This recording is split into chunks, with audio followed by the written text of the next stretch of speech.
नमस्कार।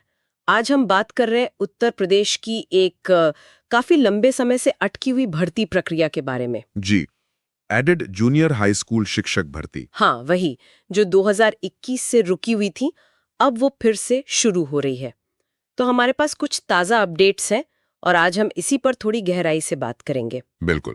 तो समझने की कोशिश करते हैं कि आखिर ये भर्ती रुकी क्यों थी और अब इतने लंबे इंतजार के बाद क्या नया हो रहा है, उम्मीदवारों के लिए क्या मायने हैं इसके। देखिए, ये वाकई उन हजारों उम्मीदवारों के लिए बहुत बड़ी खबर है जो लगभग 2 साल से शायद उससे भी ज्यादा नियुक्ति का इंतजार कर रहे थे। 2 साल काफी लंबा समय है। हाँ, तो अब शिक्षा निदेशक बेसिक प्रताप सिंह बघेल जी ने संशोधित नतीजों के आधार पर भर्ती का नया विज्ञापन जारी कर दिया है। अच्छा, तो मतलब रास्ता साफ हो गया है आखिरकार। जी जी। तो ये जानना दिलचस्प होगा कि आवेदन वगैरह कब से शुरू हो रहे हैं, मुख्य तारीखें क्या हैं। हाँ, तो ऑनलाइन आवेदन 15 नवंबर से शुरू होकर 5 दिसंबर तक चलेंगे। 15 नवंबर से 5 दिसंबर, ठीक है। और जो डिटेल्ड गाइडलाइंस हैं, मतलब पूरी जानकारी, वो 3 नवंबर तक विभागीय वेबसाइट updla.gov.in पर आ जानी चाहिए। ओके। और ये भर्ती कुल कितने पदों के लिए? मैंने सुना है आंकड़े काफी बड़े हैं इसके। हाँ, पद तो काफी हैं। देखिए, प्रदेश के करीब 800 एडेड जूनियर हाई स्कूल है ना, मतलब जो सरकार से सहायता प्राप्त स्कूल होते हैं, हाँ हाँ। उनमें प्रिंसिपल यानी प्रधानाध्यापक के 390 पद हैं।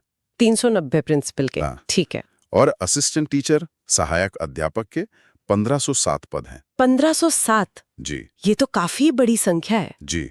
और सोचिए, ये प्रक्रिया मार्च 2020 में शुरू हुई थी। परीक्षा अक्टूबर 2021 में हो गई, लेकिन फिर बस मामला ठंडे बस्ते में चला गया। अक्टूबर 2021 से अब तक, हम्म। बाप रे, ये तो बहुत ही लंबा वक्त हो गया। आखिर ये रुकावट आई क्यों थी? मतलब सिर्फ ये कह देना कि प्रशासनिक कारण थे, ये तो। सही कह रही हैं आप। देखिए, अक्सर ऐसी भर्तियों में देरी की कई वजह होती हैं। कभी कोई अदालती मामला फंस जाता है, कभी नतीजों में कुछ गड़बड़ियां निकल आती हैं जिन्हें ठीक करना पड़ता है, या फिर विभागों के बीच में ही तालमेल की कमी होती है। यहाँ भी जो संशोधित नतीजों का जिक्र आ रहा है ना, हाँ, आपने शुरू में कहा था। उससे लगता है कि शायद परिणामों को लेकर ही कुछ मुद्दे थे जिन्हें अब सुलझाया गया है।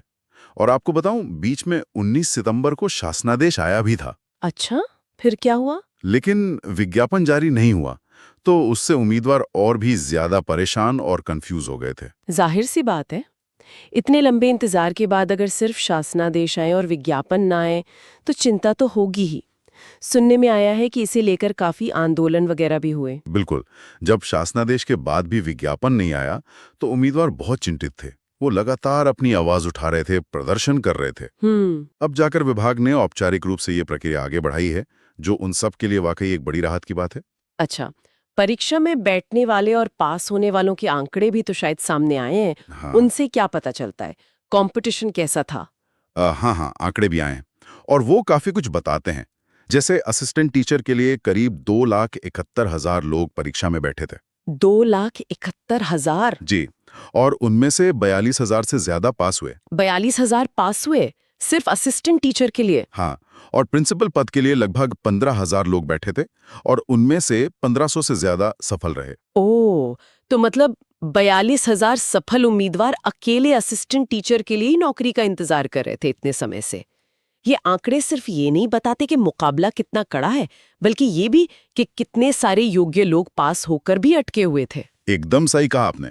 ये सिर्फ आंकड़े नहीं हैं, ये हजारों लोगों और उनके परिवारों की उम्मीदें हैं जो इतने वक्त से एक तरह से रुकी हुई थी। जूनियर एडेड अभ्यर्थी संघ के एक प्रतिनिधि हैं, ज्ञावेंद्र सिंह बंटी, उन्होंने भी इस फैसले पर खुशी जताई है। तो ये दिखाता है कि उम्मीदवारों में कितना ज्यादा इंतजार था इस खबर का। तो अगर हम पूरी तस्वीर देखें तो संक्षेप में यही है कि 2021 की ये जो अटकी हुई एडेड जूनियर हाई स्कूल भर्ती प्रक्रिया थी, वो आखिरकार अब पटरी पर लौट आई है। जी बिल्कुल। और आवेदन जल्द ही, मतलब 15 नवंबर से शुरू होने वाले हैं। निश्चित रूप से। ये उन हजारों उम्मीदवारों के लिए उम्मीद की एक नई किरण है।